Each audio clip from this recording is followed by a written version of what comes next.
नमस्कार दोस्तों, कैसे हैं आप सभी। आप सभी का आपके अपने चैनल सनातन सरोवर में स्वागत है। हर बार की तरह आज भी हम आपके लिए एक मोटिवेशनल स्टोरी लेकर आए हैं। आई होप आप सभी बहुत अच्छे होंगे।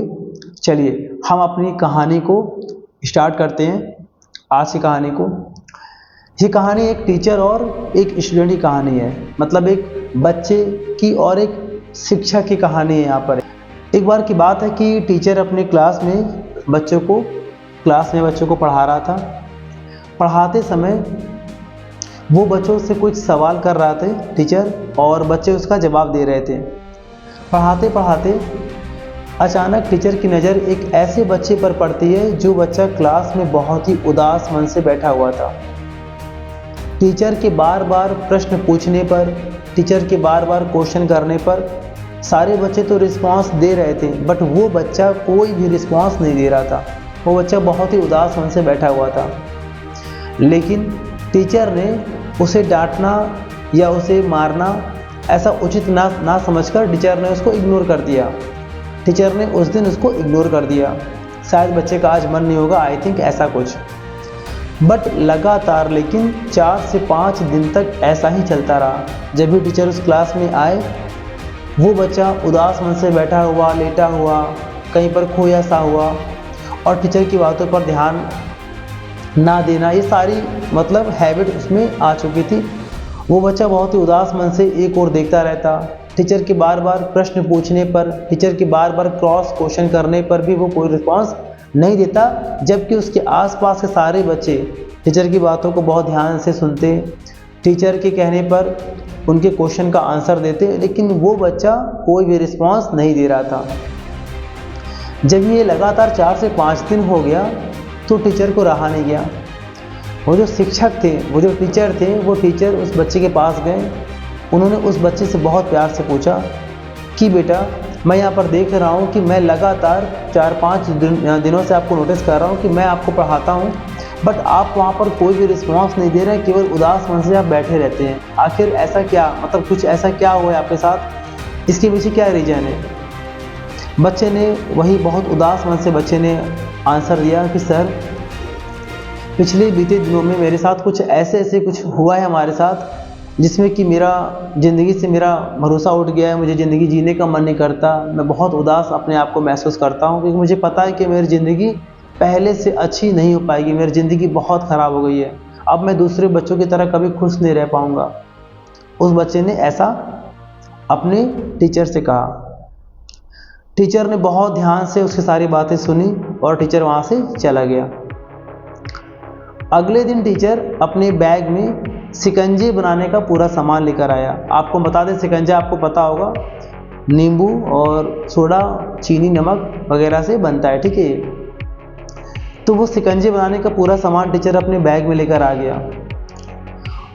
उसी तरह से टीचर अपने क्लास में आए। टीचर ने सारे बच्चों को पढ़ाया। पढ़ाने के बाद जब सारे बच्चे उस क्लास से चले गए और वो एक बच्चा बैठा हुआ था जो बहुत उदास था, उस बच्चे के पास टीचर गए और टीचर ने अपने बैग से पूरे शिकंजे बनाने के सारे सामान निकालने लगे। बच्चा देख रहा था। टीचर ने पूरा शिकंजी बनाने का पूरा सामान निकाल के बच्चे के लिए शिकंजा बनाना स्टार्ट कर दिए। तो शिकंजी बनाते समय जब वो अपने उस उदास बच्चे के लिए, अपने उस उदास थके हारे दिमाग से ऐसे स्टूडेंट के लिए जब वो शिकंजे तैयार कर रहे थे, तो उस समय उस बच्चे को पता क्या लगा। उस बच्चे को लगा कि शायद हमारे जो टीचर है, जो हमारे शायद जो सर हैं हमारे, वो मुझे खुश करने के लिए कि मैं अच्छे से हो जाऊं, उसके लिए शायद वो ऐसा कर रहे हैं। टीचर ने पूरा शिकंजा बना दिया और शिकंजे बनाने के बाद जैसे ही टीचर ने शिकंजे का गिलास बच्चे की तरफ आगे बढ़ाया पीने के लिए, अब यहाँ से आपको बहुत ध्यान से समझना है। बच्चे ने उस शिकंजे के गिलास को अपने हाथ में पकड़ा और जैसे ही बच्चे ने उस शिकंजे का एक घूंट पिया, बच्चे को उस एक घूंट में शिकंजे में नमक बहुत ज़्यादा लगा। बच्चे ने गिलास रख दिया और बोला कि सर, आपने जो शिकंजे अभी बनाए हैं मेरे लिए, अपने लिए, उस शिकंजे में सर नमक ज़्यादा है। तो टीचर ने बोला, अच्छा नमक ज़्यादा है, तो एक काम करते हैं, हम इस शिकंजे को फेंक आते हैं। टीचर ने बोला कि लाइए हम बेटा इस शिकंजे को फेंक आते हैं। जैसे वो टीचर उस शिकंजे के ग्लास को पकड़ के फेंकने जाते हैं तो वो बच्चा बोलता है कि सर प्लीज़ 1 मिनट सुनिए मेरी बात, सर शिकंजे फेंकने से कुछ नहीं होगा, मत फेंकिए, इसे रहने दीजिए, ख़राब हो जाएगा। आप सर इसमें कुछ चीनी और मिला दीजिए तो सर टेस्ट बढ़िया हो जाएगा और शिकंजा मीठा खट्टा दोनों मतलब मिक्स हो जाएगा और नमक की जो मात्रा, जो ज़्यादा मात्रा नमक की है सर, वो ख़त्म हो जाएगी। टीचर ने उसकी बात मान के चीनी मिलाया और चीनी मिलाने के बाद दोनों ने टेस्ट किया और अब शिकंजा बहुत अच्छा टेस्ट लग रहा था। शिकंजे का टेस्ट जैसा होता नॉर्मल वैसा हो गया था। वो ज़्यादा जो नमक लग रहा था उसमें नमक की मात्रा जो ज़्यादा थी वो मात्रा नॉर्मल ख़त्म हो गई। टीचर ने बोला कि बस बेटा मैं आपको यही समझाने की कोशिश कर रहा था। टीचर ने मुस्कुराते हुए उसके सिर पे हाथ फेरते हुए बोला कि बेटा अभी जिस तरह आपने मुझे ये शिकंजे फेंकने को मना किया क्योंकि इसमें नमक की मात्रा ज़्यादा थी, तो आपने हमसे बोला कि सर इसमें फेंकने के बजाय इसमें आप कुछ मात्रा में चीनी और मिठास बढ़ा दीजिए तो इसका टेस्ट अच्छा हो जाएगा, शिकंजा अच्छा हो जाएगा। उसी तरह बेटा हमारी ज़िंदगी होती है। बेटा हमारी ज़िंदगी बिल्कुल उस शिकंजे की तरह है जिसमें, और जिस तरह हमारी ज़िंदगी में दुख आ जाते हैं वो उस एक्स्ट्रा जो अलग से जो नमक की मात्रा बढ़ गई थी, वो नमक की मात्रा जो है वो हमारी ज़िंदगी में दुख की मतलब क्वांटिटी है, दुख की मात्रा है। तो टीचर ने बोला कि बेटा जिस तरह से शिकंजे में नमक की मात्रा ज़्यादा थी और हम लोगों ने चीनी मिलाकर उसको मेंटेन कर लिया, उसी तरह बेटा आपकी लाइफ में जो भी समस्याएं हैं वो उसी नमक की तरह हैं। तो ऐसा तो है नहीं कि अपनी आप लाइफ ही पूरी बर्बाद कर दोगे, शिकंजे को पूरा फेंक दोगे। आपने मुझे रोका ना शिकंजे को फेंकने के लिए, तो मैं आपको बता रहा हूँ कि उसी तरह से आपकी लाइफ में अगर नमक की मात्रा, दुख की मात्रा अगर बढ़ गई है तो आप इसमें कुछ अच्छे खुशियों के मोमेंट्स, खुशियों के जो पल होते हैं, अच्छे कार्य होते हैं, अगर आपने उसे मिला लिया अपनी ज़िंदगी में तो फिर से आपकी ज़िंदगी पहले से और बेहतर हो जाएगी, पहले की तरह मिठास आ जाएगा हमारी ज़िंदगी में।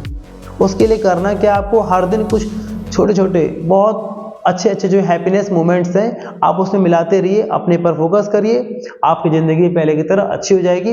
इस ज़िंदगी को बर्बाद करने से बहुत बेटर है कि हम इसे फिर से मिठास मिलाकर, अपने खुशियों की मिठास मिलाकर इसे अच्छा कर सकें। उस बच्चे को टीचर की बात बहुत अच्छे से समझ में आ गई। अब उस बच्चे ने अपनी ज़िंदगी में ग्रो करना चालू कर दिया था, अपने क्लास में पूरा अटेंशन देना चालू कर दिया था और उस बच्चे की लाइफ आगे बहुत अच्छी हो गई। दोस्तों इस कहानी से हमें बस यही शिक्षा मिलती है कि अगर हमें अपनी लाइफ में, हमारा पास्ट अगर बहुत बुरा है तो इसके दो रास्ते हैं, या तो अपने आप लाइफ को स्पॉइल कर दीजिए, बर्बाद कर दीजिए, लेकिन उससे कुछ भी नहीं होना, उसमें आपको कुछ भी नहीं होना। लेकिन दूसरा और सबसे आसान रास्ता है कि आप उस अपने लाइफ में जहाँ पर दुख की मात्रा बढ़ गई है, जहाँ पर नमक की मात्रा बढ़ गई है, आप उसमें खुशियों के जो पल होते हैं, जो प्यारे खुशियों के जो पल होते हैं, अपने दोस्तों में, अपने माता पिता में, अपनी पढ़ाई में, वो सारे अपने सपनों को साकार करने के लिए की गई मेहनत में, वो सारे आप खुशियों के पल मिलाएंगे, आपकी लाइफ फिर से पहले की तरह खुशहाल हो जाएगी। आप अपने लाइफ में बहुत अच्छे से ग्रो कर पाएंगे। Thank you. आज की कहानी की इतनी ही हमारी शिक्षा थी। फिर हम मिलते हैं आपको अपने नेक्स्ट कहानी के साथ। तब तक स्वस्थ रहिए, अच्छे से रहिए। Thank you.